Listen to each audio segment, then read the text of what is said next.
Coucou, c'est Mila en direct pour ActuMag.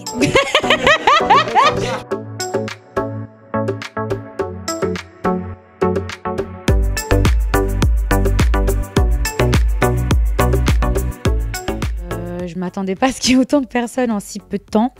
Et d'un autre côté, je pense que ça a fait un tel engouement parce que les gens, ils se sont dit enfin, on va avoir une émission où on peut s'inscrire, où on a notre place.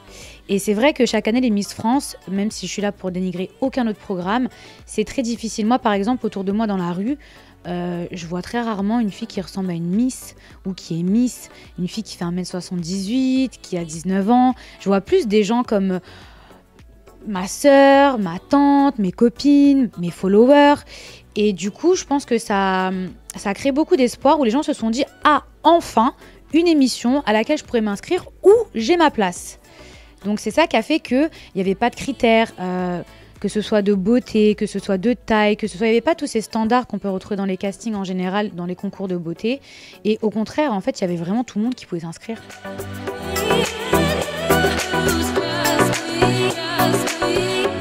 Alors, qu'est-ce qui a motivé cette demande ? Tout simplement parce que dans mon entourage, j'ai des personnes qui sont homosexuelles et au-delà de ça, j'ai une communauté qui me soutient énormément, qui est aussi homosexuelle ou des jeunes qui ont envie de devenir des femmes et du coup pour moi c'était important et le fait aussi qu'on a un concours qui soit ouvert à tous mais finalement il y avait toujours une barrière, il y avait toujours cette porte qui était fermée pour ces gens-là et je trouvais ça assez triste parce que voilà, alors on avance pour les femmes mais pour les transgenres, on n'avance pas. Et du coup, c'est assez triste parce qu'on se dit, si c'est pas un homme aux yeux de la société et si c'est pas une femme, c'est quoi ? Donc pour moi, c'était hyper important. Et ça n'a pas été facile au début parce que j'avais beaucoup de garçons qui étaient là en mode pas du tout, on va pas prendre des trans, non, c'est pour les femmes. Mais à partir du moment où un homme se sent femme et qu'il a subi une transformation, ça devient aussi une femme.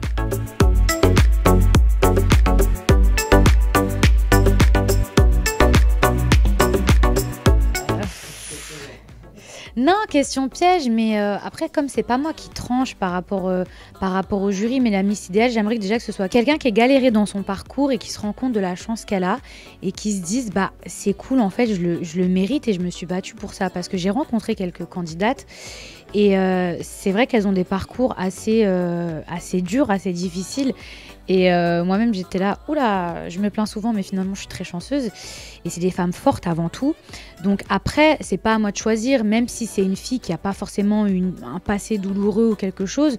Mais c'est vrai que ça donnerait beaucoup d'espoir. Par exemple, si c'est quelqu'un qui avait eu un parcours difficile et qui aujourd'hui s'en était sorti. Et je pense que ça amènerait beaucoup de positivité aux personnes qui la regardent.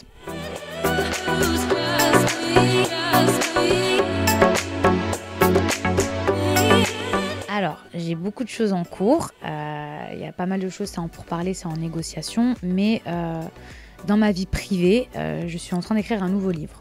C'est quelque chose de hyper prenant parce que d'écrire un livre, franchement, ça demande beaucoup de temps et surtout beaucoup d'inspiration. Et après, concernant ma vie privée, vous verrez. À tous les lecteurs d'ActuMag, merci de me suivre et j'espère que cette interview vous plaira.